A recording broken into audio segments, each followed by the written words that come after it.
Bom, nós começamos a que ayer nós tomamos nota de parte via que outro trador não que chama, bisa nós que não atende algo assim, nós tomamos nota de Facebook de ministra Silvânia, nós está lamentando se que está bisa que tem certa colaboração que nós não a cumpre com ele. De maneira diretor mesmo bisa que a cumpre cabalmente que é condição que estava tamara na transina.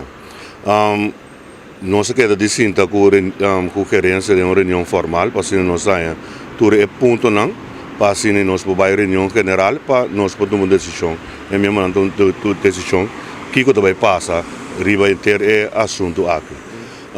Tá acusado não passa de bairro não, de 20 bairros não com a palavra, botem 56 parcelas com 40 bairros, que nós a limpa. Foral de conosco é de Domi, vai ter de Rotondi Zego, vai ter o Espem. Então, mais que 40 bairros, nós 40 bairros nós a limpa. Também o ministro das Finanças visa que faz uma enquesta para ele não sacar para trás mostrar que o Selicora passa dentro do bairro.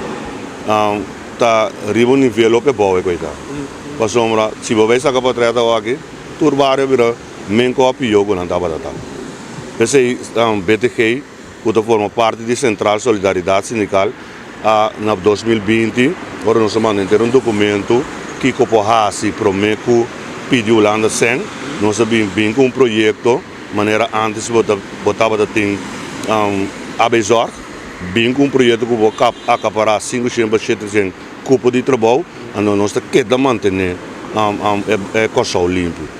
Que é parte e nós não apreciamos que põe uma enquesta, então o ministro, não é ministro que está encarregado para como o Selicor, então é ministro de Gemen mesmo que é responsável para nós, de maneira quieto. Então, esse é tampouco nós está apreciando. Ministro de Salubridade, Selicor está caindo. É ministro de Finanças, está se pago verdade. Nós compreendemos que de parte de Gemen não há aprovado o que o Selicor a dona.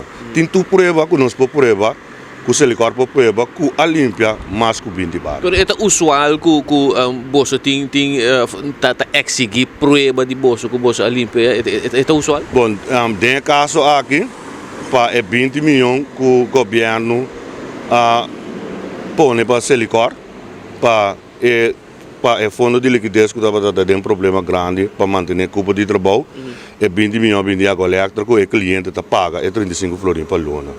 Então o governo diz, ok, se ele corta aí, mas ele põe um par de condições. Qual se ele corta vai de acordo com ele também. Então não se cumpre que condições aí.